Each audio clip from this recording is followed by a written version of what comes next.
Sur la côte méditerranéenne, au sud de la France, dans la région du Languedoc-Roussillon, une ville blanche semble surgir du sable. Née en 1968, la Grande Motte raconte à la fois l'utopie d'un paradis retrouvé pour son architecte et la construction autoritaire voulue par un chef d'État, le général de Gaulle. Mais la Grande Motte, c'est surtout un projet pharaonique venu répondre à l'allongement des congés payés et l'augmentation du tourisme.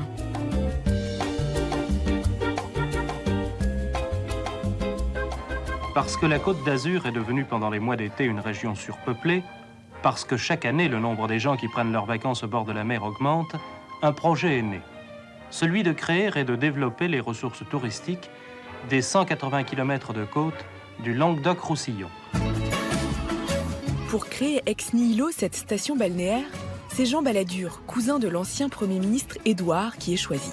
Un architecte né à Smyrne, sur la côte turque. Un homme que la Méditerranée inspire. Quand Jean Balladur arrive sur ce littoral, qui était un littoral très sauvage, avec les étangs derrière, la mer, et donc il doit mener une vraie réflexion pour imaginer le plan d'une ville dans un endroit où il n'y a rien à quoi se raccrocher. Dans 5 ou 6 ans, le galop des chevaux sera remplacé par le claquement sec des balles de golf. Il est prévu de créer ici une station balnéaire dotée de nombreux aménagements sportifs et comportant des villages de vacances de conception moderne. Pour concevoir cette cité ultra-contemporaine, Jean Balladur est allé puiser son inspiration dans une civilisation éteinte depuis des siècles. Il a été inspiré par les pyramides de Teotihuacan. Il était allé faire un voyage au Mexique et il avait trouvé combien les pyramides de la Lune et du Soleil qui se font face dans ce site dialoguaient avec les montagnes environnantes. Et donc il a eu l'idée de choisir cette forme pyramidale.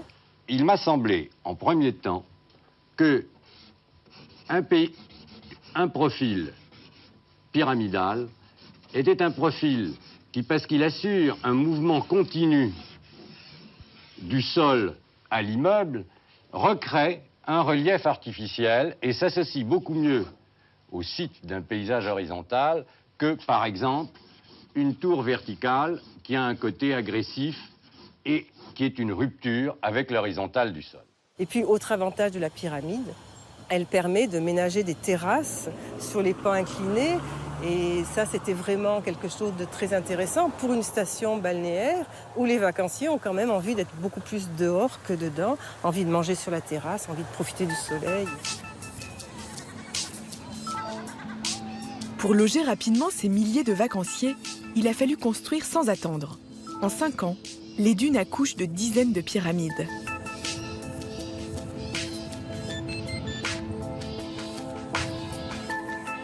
La Grande Motte est un acte autoritaire. C'est un acte architectural brutal. L'émergence, l'érection d'une ville comme ça, en si peu d'années, d'une ville entière, qui a une capacité aujourd'hui de 100 000 lits.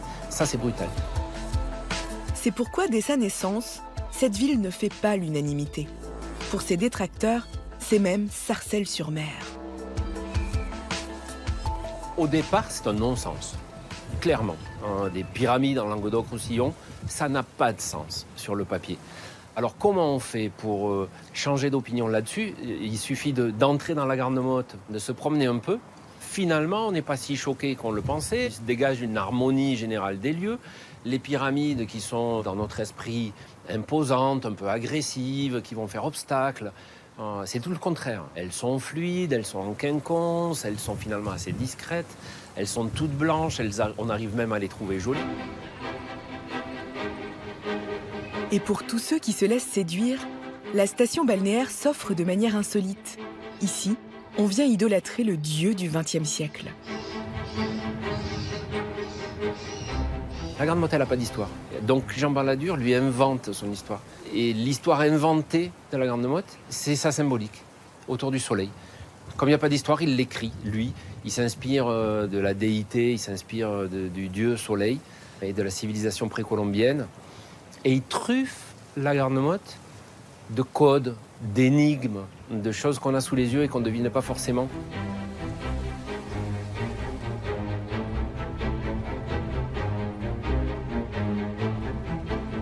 Bon, il y a une passerelle ici qui a été conçue pour qu'au jour du solstice d'été, à la minute où l'on entre dans l'été et donc dans la saison touristique, le soleil s'engouffre dans un trou elliptique et puis projette au centre d'une passerelle un cercle parfait, solaire. Et Jean Balladur l'a voulu comme ça, donc il a marqué la ville de ces symboles-là.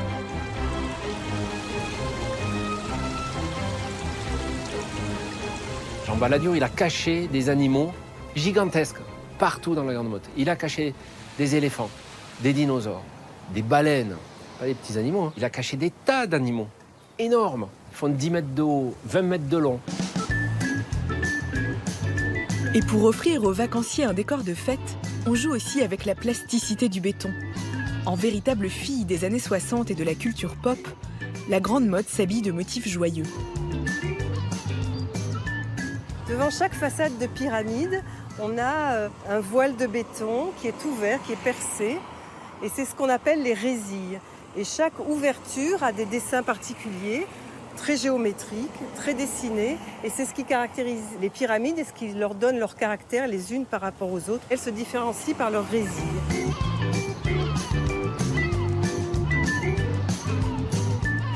Les résilles de la Grande Pyramide, moi j'ai toujours vu des bikinis, des hauts et des bas de maillots de bain.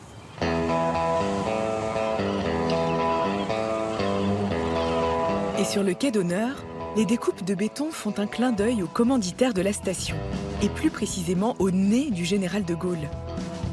Là, Jean Balladur rend un hommage discret et bienveillant au flair du président, en lui offrant un profil de béton. Il y a une unité évidemment dans le choix du matériau. Alors, le matériau qui a été choisi, c'est le béton armé.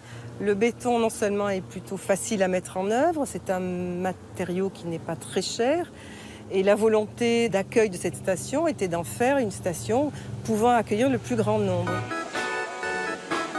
C'est à ce prix que la Grande Motte gagne son pari, ouvrir la voie de la démocratisation des vacances à la mer.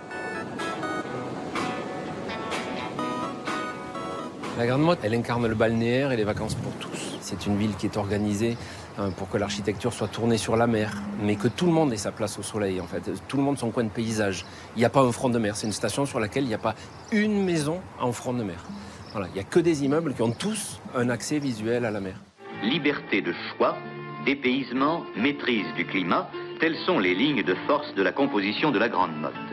Et c'est vrai. 25 km de pistes cyclables, aucune voiture le long des plages, des voies piétonnes ombragées, Jean Balladur était un véritable visionnaire. Le fait d'organiser une ville où on va laisser la voiture à l'entrée de la ville, alors que la voiture est porteuse uniquement à cette époque-là de valeurs positives. On chasse la voiture. L'architecte Jean Balladur a donné vraiment la place aux piétons et aux vélos. Ce qui peut sembler très visionnaire, il faut se remettre dans le contexte d'il y a 50 ans. Alors maintenant, on conçoit des écoquartiers où ces déplacements doux sont favorisés, mais à l'époque, c'était quand même une conception très très révolutionnaire. Ces espaces de circulation ombragés ont été conçus et plantés en même temps que les pyramides ont été érigées. C'est une ville qui a été conçue pour que son architecture, au fil du temps, vienne dialoguer de mieux en mieux, de plus en plus, avec la nature. Et probablement, ils étaient peu nombreux à avoir une idée véritable de ce que ça allait devenir.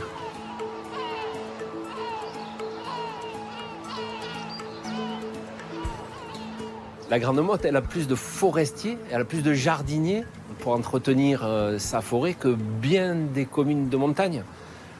Ça paraît incroyable. C'est un budget incroyable pour la ville. C'est une charge, mais quelle chance! Quelle chance! Il y a une armée de bûcherons à la Grande Motte, une armée de gens qui taillent les arbres en permanence. Œuvre d'art totale, cette petite sœur de Brasilia au Brésil et de Chandigarh en Inde ne séduit pas seulement les estivants. Plus de 8000 habitants y vivent toute l'année, comme Richard Félicès, installé ici depuis près de 25 ans. Ça a été un coup de foudre. C'est ici que je veux vivre par rapport à l'agencement de la ville, par rapport au bien-être qu'on a tout de suite rencontré lorsqu'on s'est promené.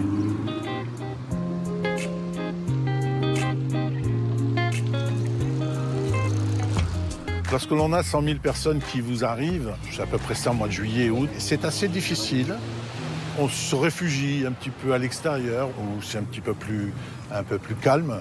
Et puis sinon, on se mélange à la foule et on a l'impression d'être reparti en vacances.